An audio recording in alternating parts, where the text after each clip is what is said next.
I'm Ricky Morton. I have wrestled as one half of the Rock and Roll Express.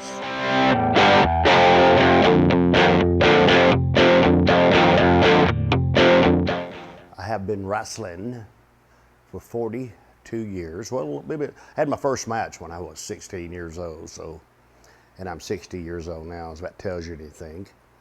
But I've been wrestling on the independent circuit ever since 1995 when Smoky Mountain Wrestling closed down.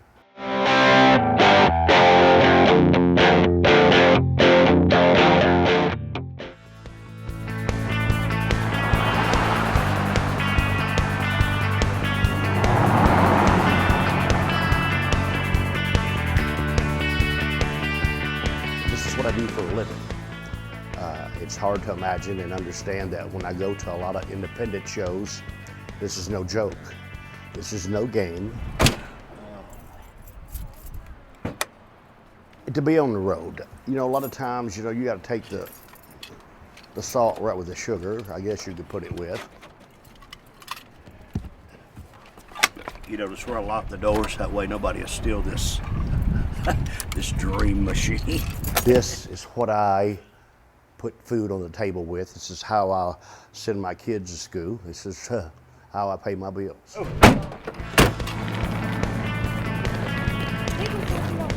Big ass. Here, Brown got a bell bond.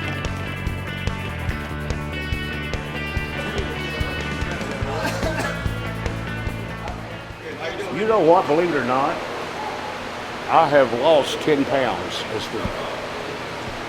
I did. I'm trying to eat right? Yes, eating real good. Chicken, broccoli, and working out hard. Oh, that's cool. You said Bobby Eaton answers the phone.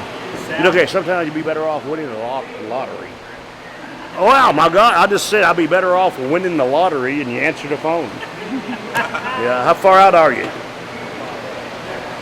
Are you really? All right, cool. All right, buddy. Well, are you coming from like Asheville? Yeah, it'll be on the right-hand side. You'll see it. You got to turn at that red light, though. Okay? It'll be a red light. You turn, then come back into the parking lot. Okay? All right. All right. Bye. Oh, is this the dressing room? Yeah. Okay. Yeah, they're just trying to get some stuff done for us. Everybody started getting here. Okay.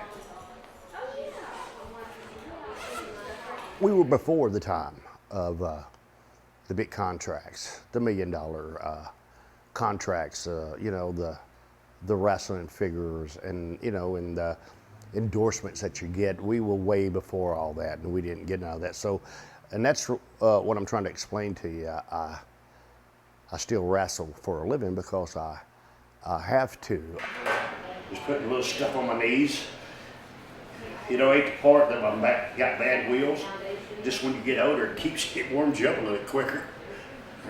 Mickey Ward got nothing on me, and Gene Simmons don't either, buddy. I've been there and done it all. I didn't realize how much weight I put on. I smoked cigarettes for years, and I quit smoking. And when I quit smoking, when you look in the mirror, you see what your eyes see. You think they see it. But in reality, I look around, I put on 35 pounds, and I about got it off. Hi, buddy, how you doing?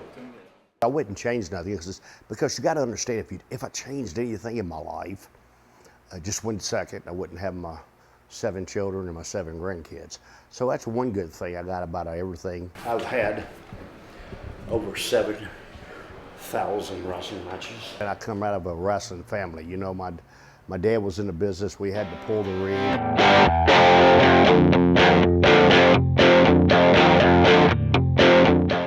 And in a lot of the downfalls in the business when it comes to me is because I wasn't educated enough to know that I got screwed. And I'm just telling you the truth on that, about where it comes with our money deals and all that. But perspective, I'm not blaming nobody. I really blame myself if I got to blame anything. My wife and I, we have a company called TCW. It's Tri-State Championship Wrestling. We bring talent in from Georgia, South Carolina, and North Carolina. We run mostly in the Fairview community, at the Fairview Community Center on Charlotte Highway. But Ricky told me, how would you like to have Bobby? When I mentioned to him that one day I would like to meet him. And he contacted Bobby, and Bobby was available, and Bobby come down, and it was awesome. Him and Ricky held a training seminar. 5 or 6 of the guys was interested in doing it. Bobby and I both, we started out with a promoter out of Nashville, Tennessee, Nick Goulas.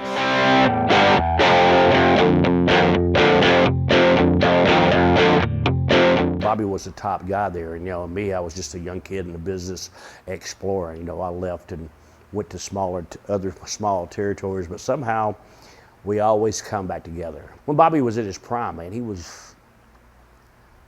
nobody could even touch him in this business, really. Bobby Eaton, even though he was a heel, he was one of my favorites. I loved to watch the man work. He was just, when he got into the ring, your eyes fixated on Bobby Eaton. He was very, very gifted. But as being a person, Bobby Eaton, if you noticed, you ever heard anybody say anything bad about Bobby? Nobody ever does. Bobby, not only outside, he's a first class guy. And I love Bobby. Matter of fact, I have Bobby here at my school a lot.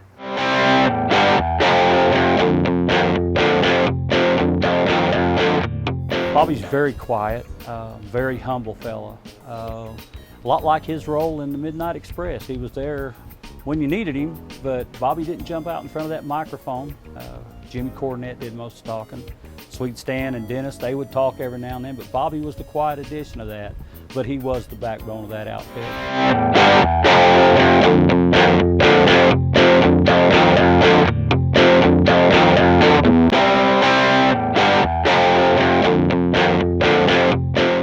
You don't got to impress us. I want to see basics. I want to see you make that guy on that front row right there believe that you're working a headlock. Me and Bobby were trying to teach this guys as being a heel, you don't have to hit the baby face 47 times. As me being a baby face and me trying to explain to him, and Bobby being the heel, trying to explain to him that I can sell one punch better than I can 47.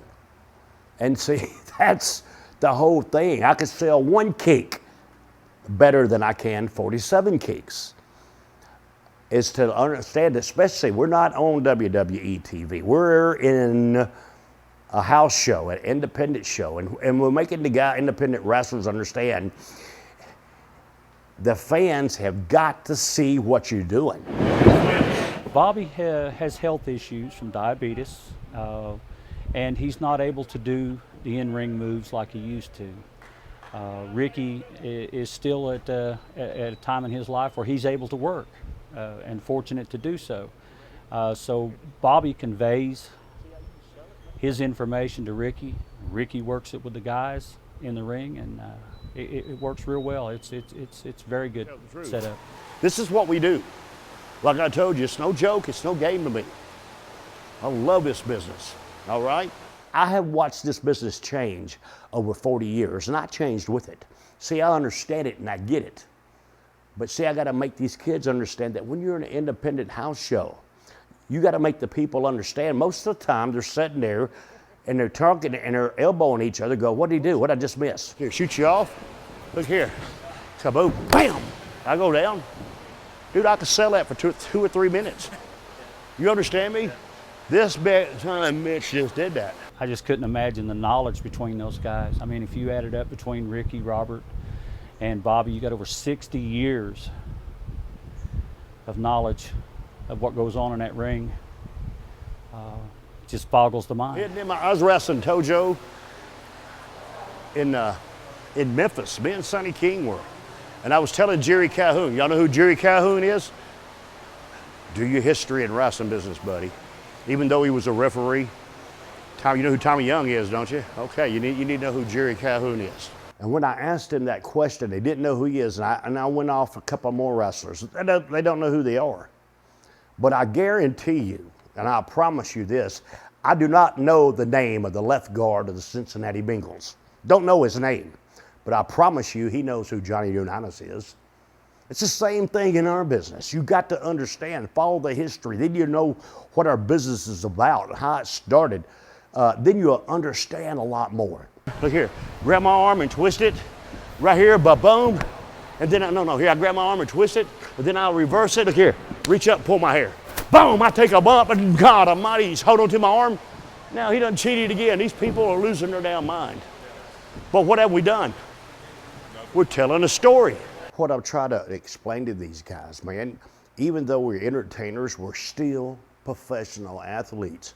You know, it's like if you play football, you train and you practice every day. One thing that I noticed they was really working with them on was speed, timing in a match. See, You both have to work at the same speed. You see right here? Now, ba-bum. Now I done reversed it, and you hit, see? Now look, if you come out, you see what you're backing up. You see it, you want to betray. Now you come out of that right there, look here, I hit this rope. Ba-boom, see how our timing is? Bam! Little slap on it. Bam, you see? That's a little slap on the arm. Come here, Bubba. See right here, stand right there in the middle. You come off there, look here, watch this. You see? Otherwise, it's like a dance partner. If one partner's dancing faster than the other one, it's not going to work. Bobby and I, we still know the old school, and we know the middle school, and we know, and I don't call it old school and new school, I just call it the right damn way. There's different ways of doing things. Some shows you do it like this, some shows you do it like this, and some shows you gotta really fly, you really still gotta get down. We're the last of the dinosaurs. We're the only ones that really know. Good job, that's different.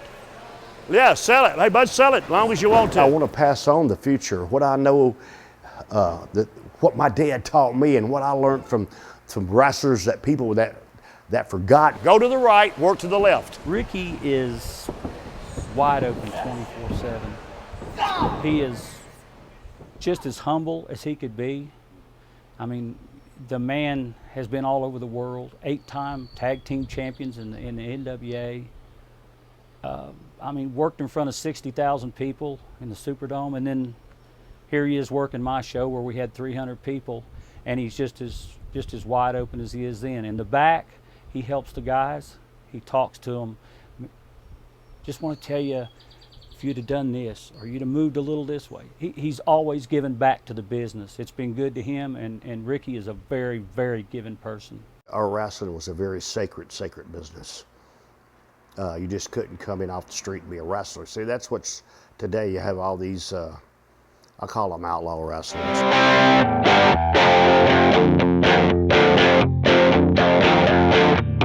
You know, most of them, they want to be something they're not. And don't get me wrong, guys, I'm sorry if you think, I'm not trying to be a butthole, but I'm just trying to tell you the truth, because you're doing something in your life that's taken away from the real guys like us that still depend on a living.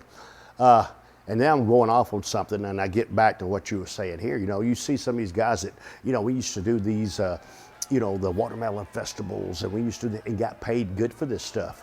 But then along come these guys that nobody would book that really knows nothing about our business. They don't know whether to wind their ass or scratch their watch when it come to our business. So they'd go to that strawberry festival, tell them, hey, instead of you paying all that money for us to eat and for us to pay our bills with, the real wrestlers, us independent guys that know nothing about this business, that want to show off in front of our girlfriends, we would do it for free. Now, they do it for free, and then the festival sees how horrible they are. The sponsors that put on the festival see how bad they are. They don't want wrestling back no more. You see, that's what really gets me mad. That's what pisses me off.